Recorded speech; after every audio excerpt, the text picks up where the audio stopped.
আসসালামু আলাইকুম প্রিয় শিক্ষার্থী, আশা করি তোমরা সবাই ভালো আছো। আজকে তোমাদের সাথে কথা বলবো সেশন 5 নিয়ে। আর সেশন 5টি হচ্ছে ওয়েবসাইট ডিজাইন।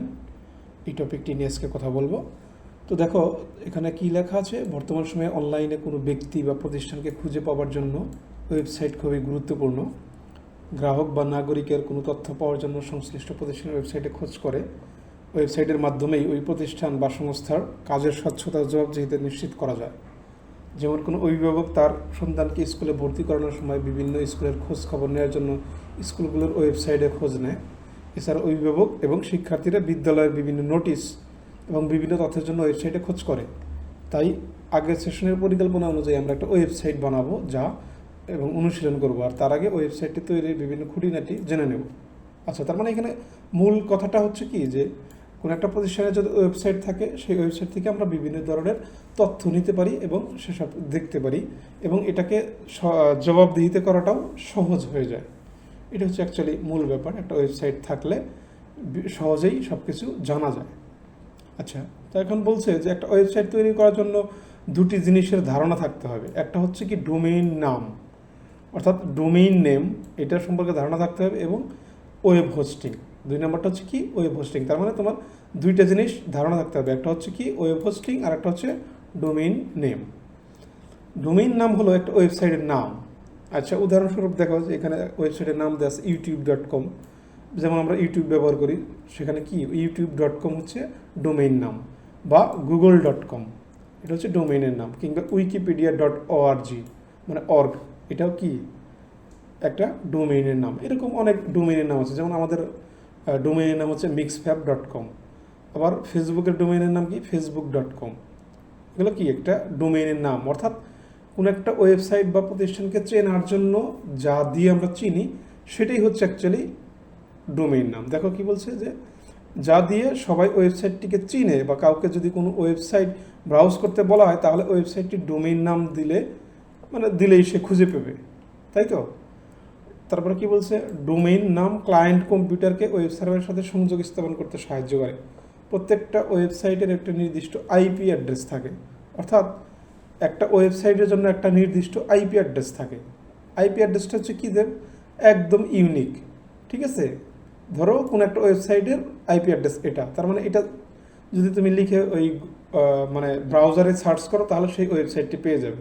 এবং এইটা প্রত্যেকটা ওয়েবসাইটের জন্য আলাদা আলাদা, কারোটার সাথে কিন্তু কারোটা মিল হবে না। কারণ কি, যেমন facebook.com, ধরো আমি facebook.com-এর মালিক, এখন তুমি কিন্তু আর facebook.com-টা কিনতে পারবে না। যেমন আমি mixfab.com-এর মালিক, তুমি কিন্তু সেটা কিনতে পারবে না, মানে ওটা আর তুমি ব্যবহার করতে পারবে না। তাহলে এটাকে কী বলা হয়, ইউনিক। আচ্ছা, এরপরে বলছে কিন্তু এই ধরনের সংখ্যা বা নিউমেরিক ভ্যালু মনে রাখা অনেক কষ্টকর, তাই এভাবে ডোমেইন নেমটা ব্যবহার করা হয় না। এর অল্টারনেটিভ হিসেবে কী করতে হয়, ডোমেইন নাম বা ক্যারেক্টার দিয়ে ব্যবহার করা হয়। অর্থাৎ যেমন এইটা যদি বোঝানো হয় যে এটা facebook.com-এর আইপি অ্যাড্রেস, তাহলে কি এটা মানুষ কি মনে রাখতে পারবে? মনে রাখতে পারবে না, কিন্তু facebook.com কিন্তু ঠিকই মনে রাখতে পারে। তাই এই ক্যারেক্টার দিয়ে এই ডোমেইন নামটা করা হয়েছে। ডোমেইন নামের দুইটা অংশ থাকে, একটা হচ্ছে কি কয়টা অংশ, দুইটা অংশ। একটা হচ্ছে কি সেকেন্ড লেভেল ডোমেইন, একটা হচ্ছে তোমার এই সেকেন্ড লেভেল ডোমেইন, আর একটা কি টপ লেভেল ডোমেইন। ঠিক আছে, অর্থাৎ দুইটা পার্ট থাকে, একটা হচ্ছে সেকেন্ড লেভেল ডোমেইন আর একটা হচ্ছে টপ লেভেল ডোমেইন। দেখো আমরা একটা কিন্তু দেখছিলাম যে youtube.com, তো youtube.com-এর কোনটুকু সেকেন্ড লেভেল ডোমেইন আর কোনটুকু টপ লেভেল ডোমেইন, এটা আমাদেরকে জানতে হবে। তো এখানে বলছে যে এখানে ইউটিউবটাই হচ্ছে অ্যাকচুয়ালি সেকেন্ড লেভেল ডোমেইন। লেভেলটা অ্যাকচুয়ালি কী করতে হবে, ডান দিক থেকে আমরা গণনা করে আসবো। যেমন এইটা একটা পার্ট, .com এটা একটা পার্ট, আর ইউটিউব একটা পার্ট। তার মানে বলছে যে সেকেন্ড লেভেল ডোমেইনটা হচ্ছে এটা ইউটিউব, ঠিক আছে। আর .comটা হচ্ছে কি টপ লেভেল ডোমেইন। তার মানে আমরা ডান দিক থেকে হিসেব করব, টপ প্রথমে হচ্ছে টপ, এরপরে সেকেন্ড, তারপরে থার্ড। ঠিক আছে, টপ সেকেন্ড থার্ড এরকম করে আমরা লেভেল চিনব। এরপর আমরা অবশ্যই আরও ভালোভাবে বুঝতে পারবো। সো আর একটু দেখে নিই কী বলছে, যে তাছাড়া টপ লেভেল ডোমেইন আরও হতে পারে। এখন এটা তো .com হচ্ছে একটা টপ লেভেল ডোমেইন, কিন্তু এরকম আরও টপ লেভেল ডোমেইন হতে পারে। যেমন কি আছে, .net, .org, .info .gov .edu এরকম আরও অনেকগুলো আছে, ঠিক আছে। .ওয়েবসাইটও আছে, .aiও আছে, এরকম আরও কিছু আছে। এগুলো কি বলা হয়? টপ লেভেল ডোমেইন, ঠিক আছে। আচ্ছা, এরপরে বলছে যে বিভিন্ন দেশের নামেও কিন্তু টপ লেভেল ডোমেইন পাওয়া যায়, অর্থাৎ বিভিন্ন দেশের নামেও টপ লেভেল ডোমেইন আছে। যেমন বাংলাদেশের জন্য কি আছে? .bd .bd দিয়ে কি বোঝানো হয়? এটা হচ্ছে বাংলাদেশ, মানে বাংলাদেশের একটা ডোমেইন, এটা বোঝানো হয়েছে। কান্ট্রি মানে আমাদের দেশের নাম, বিডি বাংলাদেশ .bd। এবং দেখবা এই টপ লেভেল বা এই কান্ট্রি লেভেল ডোমেইনের আগে কিন্তু ডট থাকে, .net, যেমন .net .com .bd, ঠিক আছে। ওকে, এখন বলছে যে এটা হচ্ছে বাংলাদেশের জন্য। আবার .us হচ্ছে কি যুক্তরাষ্ট্রের জন্য, মানে আমেরিকার জন্য কি .us। আবার .uk হচ্ছে মনে করো যুক্তরাজ্যের জন্য, ঠিক আছে। আবার একটা ওয়েবসাইটের ডোমেইন নামের অংশ যে কয়টি থাকতে পারে সেভাবে, আবার বলছে এখানে কি যে আবার একটা ওয়েবসাইটের ডোমেইন নামের অংশ যে কয়টা অংশ থাকতে পারে সে কয়টা লেভেল হবে, অর্থাৎ যতগুলো অংশ থাকবে ততগুলো লেভেল হবে।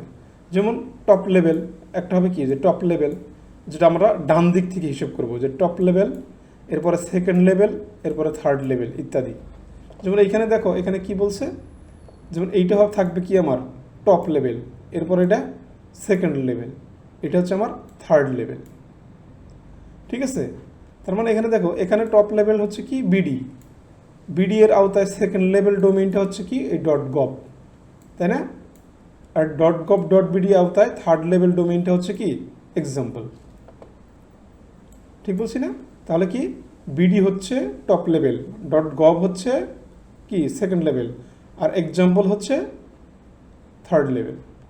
ওকে, তো এখানে দেখো এই যে এরকম .com .bd এরকম ডোমেইন হয়, .বাংলা হয়, .info .bd হয়, .netbd .orgbd .govbd .ac.bd .edubd, যেমন .du.ac বিডি, এটা কিন্তু ঢাকা ইউনিভার্সিটির ওয়েবসাইটের। তারপরে দেখো .my যেটা বললাম, .com .net .my .biz .org info .net .me .in, এগুলো কি আলাদা আলাদা এক একটা টপ লেভেল ডোমেইন। আচ্ছা, আসো এখানে একটা চিত্র দেওয়া আছে, আমরা এটা একটু ফিল আপ করবো। অ্যাকচুয়ালি এটা আমাদের মেইনলি একটা কাজ ছিল, এই কাজটা আমরা এখানে দেখি। এখানে কি বলছে দেখো, বলছে যে এখানে ওয়েবসাইটের নাম দেওয়া আছে। এখন আপনি খুঁজে বের করবেন সেকেন্ড লেভেল ডোমেইন কোনটুকু আর টপ লেভেল ডোমেইন কোনটুকু, আর একটা হচ্ছে country code top level domain, এইটা খুঁজে বের করতে হবে। দেখো এটার জন্য কিন্তু আমাদের একটা দেওয়া আছে, সলিউশন এখানে দেওয়া আছে। তো আমরা এইটাই একটু দেখি, তাহলে আমরা একটু ভালোভাবে বুঝতে পারবো, ঠিক আছে। আসো আমরা একটু দেখে নিই। এখানে বলছে যে ডোমেইনের নাম হচ্ছে কি, এই যে moedu.gov.bd। তাহলে আমাদেরকে এখানে বলতে হচ্ছে যে সেকেন্ড লেভেল ডোমেইন কোনটুকু, টপ লেভেল ডোমেইন কোনটুকু। আমরা তো আগেই কিন্তু বলছিলাম যে আমরা ডান দিক থেকে হিসেব করব। তাহলে সেকেন্ড লেভেল ডোমেইনটা আমার কি পড়ে, .gov। এটা হচ্ছে কি ফার্স্ট, মানে টপ লেভেল হচ্ছে কোনটা, এই .bd। তো লেখো এখানে .bd হচ্ছে কি আমার এখানে টপ লেভেল, আর সেকেন্ড লেভেল ডোমেইন কোনটুকু, এই .gov। তাহলে আমি এখানে লিখছি কি .gov, তাই না। আর কান্ট্রি কি .bd হচ্ছে কি, আমরা জানি যে বাংলাদেশ, বিডি বলতে কি বোঝায়, বাংলাদেশ। তাহলে এটা হচ্ছে কি মানে .bd হচ্ছে আমার কান্ট্রি ডোমেইন। ওকে, এরপর আছে দেখো কি যে nubd.info। nubd.info এখানে কি আছে, দুইটা পার্ট। এখানে কিন্তু আগেরটা তিনটা ছিল, এখানে কিন্তু দুইটা পার্ট ছিল, এখন দুইটা পার্ট। তার মানে এখানে কিন্তু কান্ট্রির কোনো কিছু নাই, তার মানে এখানে দেখো আমার কান্ট্রি কিন্তু ফাঁকা, ঠিক আছে। টপ লেভেল কোনটা, .info। এই .infoটা কি, এটা হচ্ছে আমার টপ লেভেল ডোমেইন, আর nubd হচ্ছে কি সেকেন্ড লেভেল ডোমেইন, বুঝতে পারছো।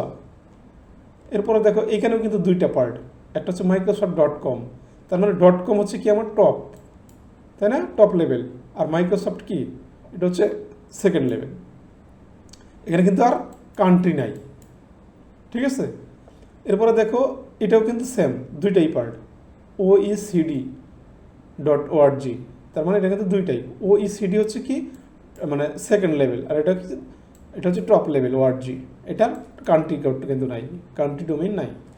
দেখো এটা .gov.uk, তার মানে ইউকে কি আমরা কিন্তু জানি ইউনাইটেড কিংডম, মানে এটা কি যুক্তরাজ্য বলা হয়। তার মানে এখানে ইউকেটা হচ্ছে কি .uk-টা কিন্তু আমার এখানে কি বলছে টপ লেভেল ডোমেইন, এবং .gov হচ্ছে সেকেন্ড লেভেল ডোমেইন।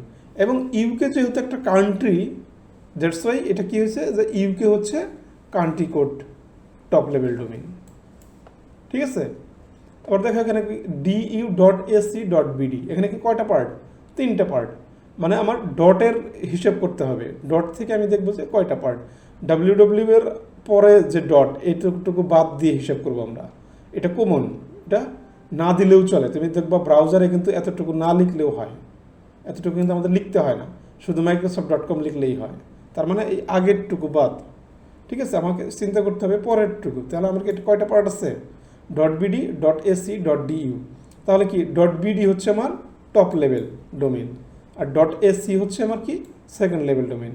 আর .bd যেহেতু আমার বাংলাদেশি, তাই আমার এখানে কি করছি .bd, এটা হচ্ছে কান্ট্রি কোড ডোমেইন। ঠিক আছে, সো আই থিঙ্ক যে আমি তোমাদেরকে বুঝাতে পেরেছি। জাস্ট এতটুকুই মাথায় রাখতে হবে যে যদি আমাদের 3টা পার্ট যদি থাকে, মানে আমার যেহেতু 3টা পার্ট, তাহলে আমাকে শেষ দিক থেকে বলতে হবে যে এটা টপ লেভেল, এরপর এটা সেকেন্ড লেভেল, এটা থার্ড লেভেল, তাই না? আর 2টা লেভেল থাকলে কি হবে, একটা টপ লেভেল আর একটা সেকেন্ড লেভেল, 2টাতে এটা সেকেন্ড লেভেল, এটা টপ লেভেল, এটা সেকেন্ড লেভেল, এটা টপ লেভেল, এটা কি টপ সেকেন্ড। যখন 3টা পার্ট থাকবে তখন কি টপ আর একটা কি সেকেন্ড থার্ড, তাই না? আমার সেকেন্ড আর টপ চাইছে, তাই আমি এখানে সেকেন্ড আর টপ লিখছি। আর একটা কান্ট্রি আমাদের এটা জানতে হবে, যেমন .bd মানে বাংলাদেশ, .uk এটা হচ্ছে কি যুক্তরাজ্য, ইউনাইটেড কিংডম, .us মানে ইউনাইটেড স্টেটস, মানে এটা হচ্ছে কি যে আমেরিকা। আবার .in মানে ইন্ডিয়া, ঠিক আছে, .pk মানে পাকিস্তান। এইসব বিষয় আমাদেরকে কি করতে হবে, জানতে হবে। ঠিক আছে, .ca এটা কিন্তু মানে কানাডা, তাই না? .au মানে এটা হচ্ছে কি অস্ট্রেলিয়া। সো আমরা কিন্তু এটা খুব ভালোভাবে, আই হোপ যে তোমাদেরকে আমি ধারণা দিতে পেরেছি আর তোমরা ভালোভাবে বুঝতে পারছো। সো আজকে অ্যাকচুয়ালি এই পর্যন্তই থাকবে, মানে এই 86 নম্বর পেজের এই সমাধানটাই আগে করে দিলাম। ঠিক আছে, পরবর্তী পড়াশোনায় আমরা আর এখন যাব না, আমরা নেক্সট ক্লাসে পরবর্তী সেশনটুকু আমরা দেখব, এই সেশনের বাকি অংশটুকু দেখবো ইনশাল্লাহ। সো সবাই ভালো থাকো, সুস্থ থাকো, এবং অবশ্যই এই চ্যানেলটিকে সাবস্ক্রাইব করে রাখবে, কেননা আমরা এটা কিন্তু রেগুলার এরকম কিন্তু ভিডিওগুলো দিতে থাকবো, এবং এই সব ভিডিও তোমাদের জন্য উপকারী হবে আই হোপ। সো তোমরা ভালোভাবে জানো, শিখো, বুঝতে চেষ্টা করো, আর কোনো রকমের প্রশ্ন থাকলে অবশ্যই কমেন্ট বক্সে লিখে জানাবে, এবং চ্যানেলটিকে সাবস্ক্রাইব করে রাখবে পরবর্তীতে সকল প্রয়োজনীয় ভিডিওগুলো দেখার জন্য। সো আজকে এখানেই বিদায় নিচ্ছি, ভালো থাকো, সুস্থ থাকো, আল্লাহ হাফেজ।